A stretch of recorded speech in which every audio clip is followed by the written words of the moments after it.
Notre région est touchée de plus en plus par le changement climatique. Elle doit effectivement s'adapter à celui-ci tout en continuant à lutter contre, et c'est là toute la difficulté. Car plus on tarde à transformer, plus les conséquences sont rudes et les réparations et adaptations coûtent cher.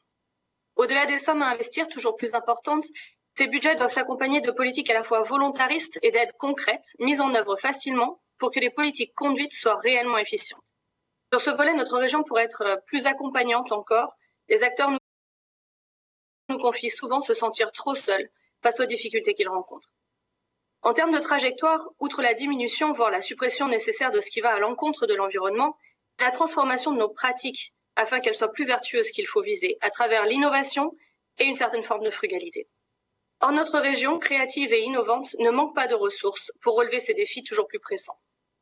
C'est la clé pour protéger efficacement notre environnement, notre biodiversité et accompagner les professionnels dans la reconversion de leurs activités vers une économie qui soit à la fois toujours créatrice de richesses et d'emplois, mais qui soit aussi plus éthique, plus sobre, plus responsable et bien sûr totalement décarbonée.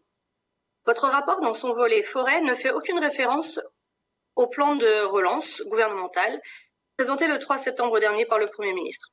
Pourtant, celui-ci vient de mobiliser pour la première fois 200 millions d'euros de crédits pour investir massivement dans les forêts françaises, leur préservation et leur reconversion.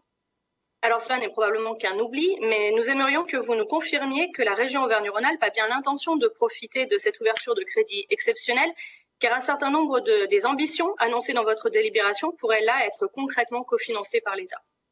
Auvergne-Rhône-Alpes est la 3e région française en surface forestière avec 36% de son territoire recouvert de forêts, et il serait en effet regrettable que l'exécutif se tienne à distance par idéologie de toute initiative prise par le gouvernement.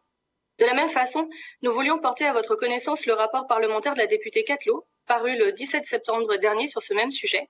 Dans ce document salué par les acteurs de la filière et les associations, elle propose 19 mesures ambitieuses pour nos forêts qui visent à augmenter la production de plants forestiers, de dynamiser le marché de la construction bois, de préserver et développer nos forêts, mais aussi à accélérer le virage numérique de la filière.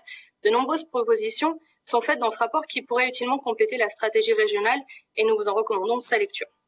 Le combat que nous menons contre le changement climatique mobilise désormais une diversité toujours plus grande d'acteurs, publics comme privés. Il n'est plus, et c'est heureux, l'apanage d'aucun camp politique, dans cette assemblée comme ailleurs.